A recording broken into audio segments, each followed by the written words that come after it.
এই ভিডিওটিতে থাকছে আমার ঈদ প্রিপারেশন, নতুন ফ্ল্যাটে কিভাবে সবকিছু সেট করলাম সেটা নিয়েই থাকছে আজকের ভিডিওটি। তো চলো শুরু করা যাক। আসসালামু আলাইকুম, it's moon from moon diaries, welcome to my mini blog. তো এটা ছিল চাঁদ রাতের ব্লগ। আমাদের যেহেতু নতুন ফ্ল্যাটের কাজ শেষ, তো আমরা সবাই ঠিক করলাম যে এই ঈদ আমরা আমাদের নিউ ফ্ল্যাটেই করব। তো যেই ভাবা সেই কাজ, আমরা চাঁদ রাতে সবকিছু গুছিয়ে চলে যাচ্ছিলাম নতুন ফ্ল্যাট। আগের ভিডিওটিতে কিন্তু আমি তোমাদের সাথে সবই শেয়ার করেছি যে আমাদের টুকটাক ফার্নিচার কেনা কিন্তু শেষ, এখন শুধু কিচেন আইটেমগুলো বাকি ছিল। আর আমার আব্বুর যেহেতু এইসবেরই বিজনেস, তো আগে থেকে আমি, আম্মু আর আমার বোন মিলে কিচেনের সবকিছু নিয়ে নিয়েছিলাম আব্বুর দোকান থেকে। আর বাকি যা যা লাগবে আমরা সবকিছুই মোটামুটি নিয়ে নিয়েছিলাম। আর নতুন বাসায় যাওয়ার পরই আমরা রাতে শুরু করে দিই সবকিছু গোছানো, কারণ কালকে সকালে আমাদের বাসায় সবার দাওয়াত ছিল আমাদের ফ্যামিলি মেম্বারদের। যেহেতু নতুন বাসায় সবাই ফার্স্ট টাইম আসবে, তো আমরা চেষ্টা করতেছিলাম সবকিছু যেন পারফেক্ট হয়। তো আমরা সবাই মিলে সবকিছু গুছিয়ে নিচ্ছিলাম। আর এখানে যত সুন্দর সুন্দর জিনিস দেখছো সবকিছুই কিন্তু আমার আব্বুর শপ থেকে নেওয়া হয়েছে। আর এগুলো কিন্তু খুবই সুন্দর ছিল, আর আমরা কিন্তু সবকিছু পছন্দ করেই নিয়ে এসেছিলাম। জিনিসগুলো গুছানোর সময় আমাদের মনে হচ্ছিল যে আরো কিছু জিনিস হয়তো দরকার ছিল, তবে আগামীকাল যেহেতু ঈদ ছিল আমাদের মনে হচ্ছিল এগুলোতেই আমাদের হয়ে যাবে। আর আগামীকাল আমাদের খুব ভোরে উঠতে হতো, যেগুলো সব প্রিপারেশন বাকি ছিল ঈদের জন্য।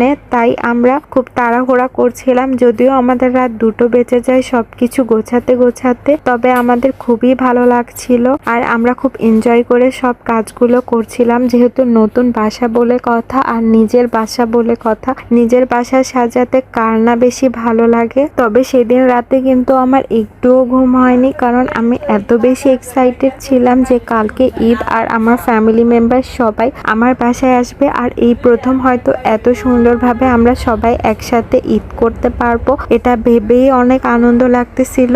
আরো অনেক জিনিস নিয়ে আসা হয়েছিল, কিন্তু আমি তোমাদের সাথে সবকিছু শেয়ার করতে পারিনি, কারণ সবকিছুর ভিডিও নেওয়া আমার পক্ষে সম্ভব হচ্ছিল না, যেহেতু সবকিছু তাড়াহুড়া করে গুছাচ্ছিলাম। হয়তো পরে তোমাদের সাথে আস্তে আস্তে সবকিছু শেয়ার করব। আর নতুন জিনিস আনপ্যাকিং করতে কার না ভালো লাগে, আর বিশেষ করে রান্নার জিনিস, এইসব জিনিস তো আমার অনেক বেশি ভালো লাগে। আর প্রত্যেকটা জিনিস খুবই সুন্দর ছিল, আর ইউজ করতে ইচ্ছা হচ্ছিল না, মনে হচ্ছিল এভাবেই গুছিয়ে রেখে দিই, কিন্তু সেটা করলে তো হবে না, আসলে কালকেই তো ইউজ করতে হবে। যাই হোক, তবুও আমি তোমাদের সাথে অনেক কিছুই শেয়ার করার ট্রাই করেছি। জানি এই ভিডিওটা একটু অগোছালো হয়েছে, তবুও তোমরা মানিয়ে নিও। নেক্সট টাইম হয়তো আমি আরো ভালোভাবে তোমাদেরকে দেখাতে পারবো। আর কালকের ব্লগটিও কিন্তু আমি তোমাদের সাথে শেয়ার করব। যাই হোক, এই ভিডিওটি শেয়ার করে কিন্তু আমার খুবই ভালো লেগেছে, আর এই ভিডিওটি আমার জন্য মেমোরি হিসেবেও থেকে যাবে। আমি নেক্সট টাইমও দেখতে পারবো, আর তোমাদেরও আশা করি খুবই ভালো লাগবে।